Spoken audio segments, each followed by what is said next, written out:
Good morning. সকাল হয়ে গেছে, যেখানে আসার সেখানে চলে এসেছি। কিন্তু আজ আমার মায়ের কাছে আমার অভিমান আছে, পরে বলবো।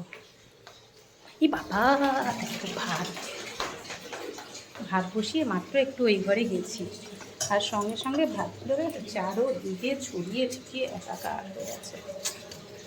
আজকে রান্না সেরকম কিছু করবো না, আজকে ঘরের পুরো ঝাড়পোছ করবো। ঝাড়পোছ বলতে পুজো তো চলে এসেছে, এবার আমার তো একা একাই করতে হবে, একা হাতে। এবার যার জন্য আর কি পুরো সময়টাই, কলটা বন্ধ করে দিই, জল পড়ে যাচ্ছে আর কি। এতগুলো ঘর আমি একা একা পরিষ্কার করতে পারবো না ওই কটা দিনে। তাহলে তাই আজকের থেকেই শুরু করব ভেবেছি, আজকে থেকে শুরু করব। আজকে এখন একটা ওই ঘর ঝাড়ে যে সেই ঝাঁটা নিয়ে আসতে হবে, না নিয়ে আসলে হবে না। কারণ অত আমাদের ঘরে না হাইটটা প্রচুর বড় আর কি, অনেকটা উঁচু। এবার সেই উঁচুর জন্যই আর কি আমি নাগাল পাবো না, ওটার জন্য দেখি ছেলেকে বলবো এখন একটা আর কি ঝাড়ু না, ঝেঁটাই নিয়ে আসবো। ঝাড়ুতে না কি হয়, ঝুলগুলো না লেগে লেগে থাকবে, তাই ঝেঁটা নিয়ে আসবো। ঝেঁটা দিয়ে ভালো করে আর কি ঝেঁটে পিটে পরিষ্কার করবো, ওটাই। কিন্তু আজকে এটা আমার করার কথা ছিল না, আমার যাওয়ার কথা ছিল আমার আর কি অন্য জায়গায় একটা। কিন্তু বলে না, ভগবান যেটা লিখে রাখে, ভগবান যেটা আর কি আগের থেকে ঠিক করে রাখে সেটাই হয়। সেরকমই হয়েছে।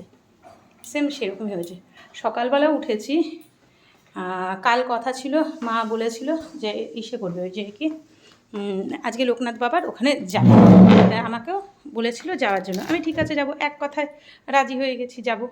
তা সব কিছুই ঠিকঠাক ছিল। আমি আর কি দেখাচ্ছি, পরে ফ্রিজটা করছি, 1 মিনিট দেখিনি, না হলে আর কি পরে ভুলে যাব। আমি ধরবো না, আমি রান্নাঘরে গেছি তো।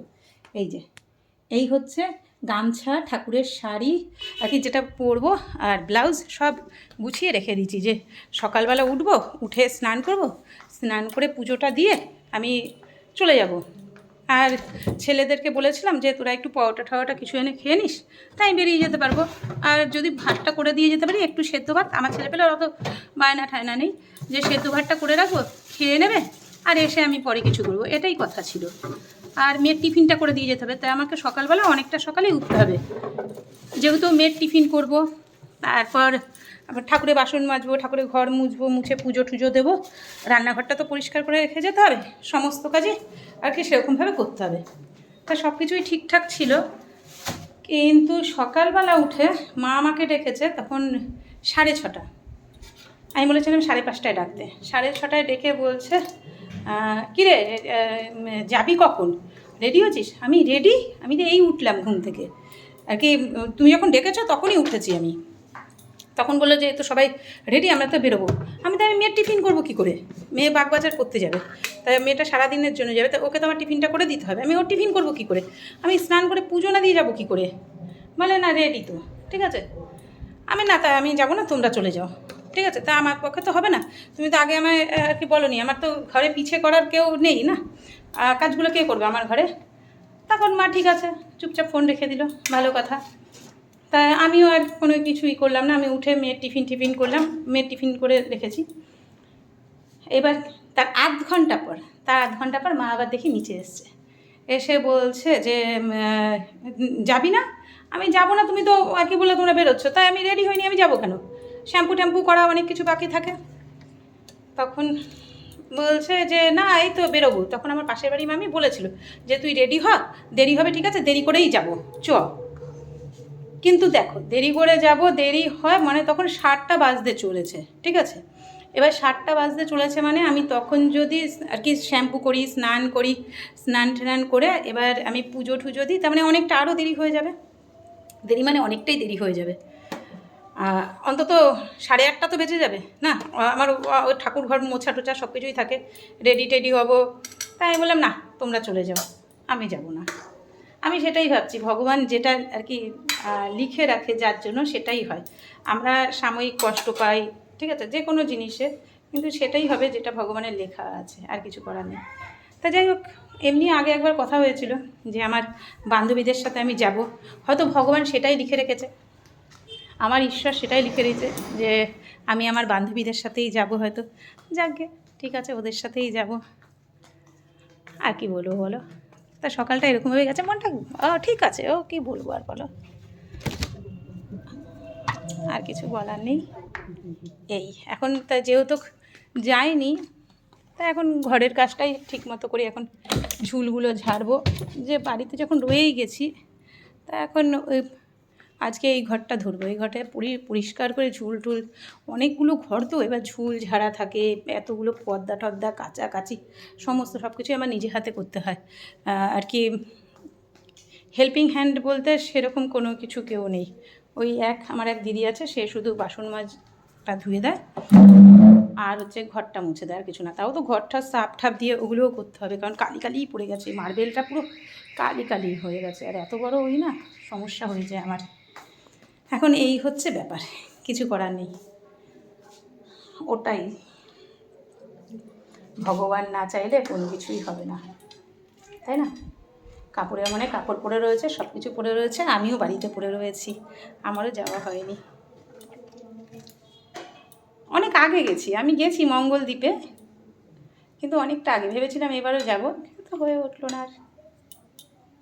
চলো ঠিক আছে, হবে কোনো না কোনো সময়।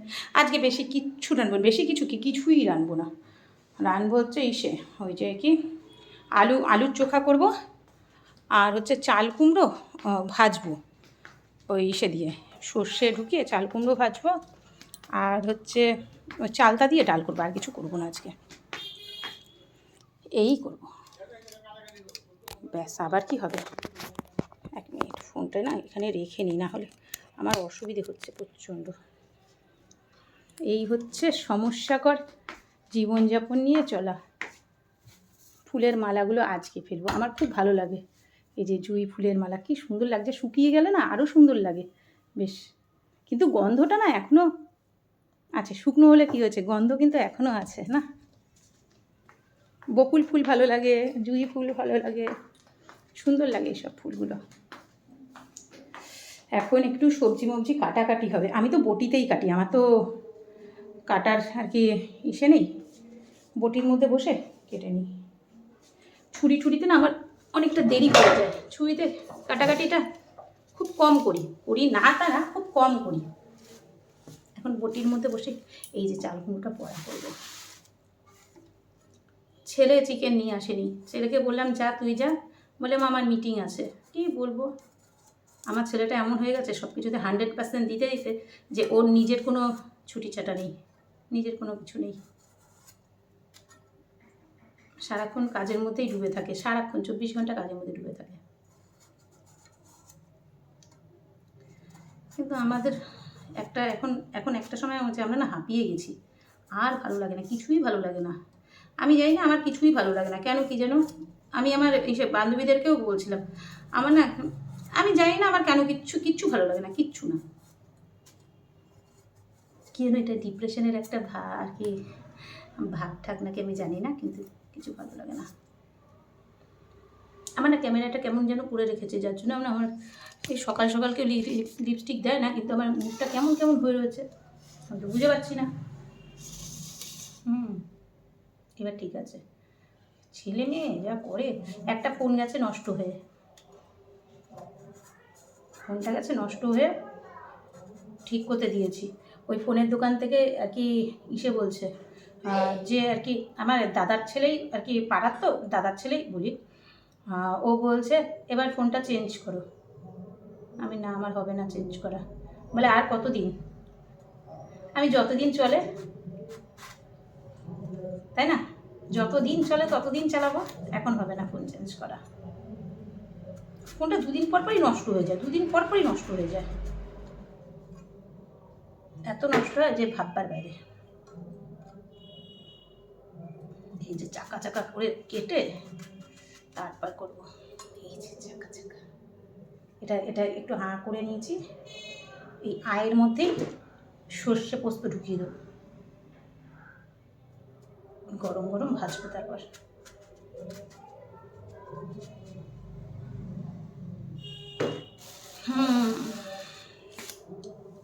আমাদের এখানে না প্রথম কাভার দেওয়া ছিল, আমি এগুলো খুলে ফেলেছি, এই যে ফ্রেমটা রয়েছে সমস্ত, কিন্তু ওটা খুলে ফেলেছি, কারণ এত আরশোলা হয়, এত আরশোলা হয় আর কি ভাববার বাইরে। তার থেকে মানে আমার খোলাতে এখন ঘরে কোনো আরশোলা নেই, পুরো খুলে ফেলেছি আমি, আমার দরকার নেই ওইসব ই করার।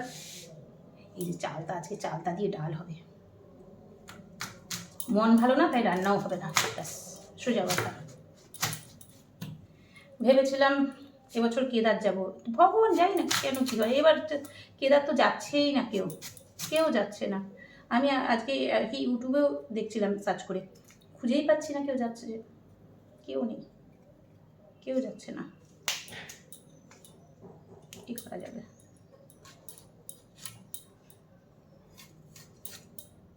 কী করলে ভালো লাগবে নিজেই জানি না, সত্যিই নিজে জানি না কী করলে ভালো লাগে। এটা সবার হয় কিনা বলতে পারবো না, আমার হয় মাঝে মাঝে, অনেক কথা মনে পড়ে, অনেক কিছু মনে পড়ে, তখন না কেন কি জন্য কিছুই ভালো লাগে না। মানুষ জীবনটাই খুব খারাপ জীবন, খুব খারাপ, তাই না? আমরা এসেছি কিছু দায়িত্ব পালনের জন্য, আর কিছু না। এসেছি দায়িত্ব পালন করব, চলে যাব, কে তার মাঝে তোমাকে কেউ ঠকাবে, তোমাকে কেউ ব্যবহার করবে, তোমাকে দুটো কেউ বাজে কথা বলবে, এমনিই চলে যাবে, আর কি, এটাই তো, তাই না? ভালো কি পাবে? কিচ্ছু পাবে না, ভালো কারো কাছেই কিছু পাবে না। পুরো দুনিয়াটাই স্বার্থের, স্বার্থ ছাড়া একটা মুহূর্ত, একটা মিনিট কেউ দেখবে না। স্বার্থ হলে সব, স্বার্থপরের দুনিয়া, স্বার্থপরের। আমি না চালটা এরকমভাবে ছাড়াই, এই যে দেখাচ্ছি, আমি চালটা ছাড়াতে পারি না, এই যে এরকমভাবে ফালি করে পিস করে এই একটা একটা করে এরকমভাবে খুলে নেবো, এরকম করে না ছাড়াবো কী করে, চালটা আঠা আঠা ভর্তি হয়ে যায়। যাকে আমি কাজগুলো সেরে নিই তাড়াতাড়ি, হ্যাঁ, তারপর আবার দেখা হবে।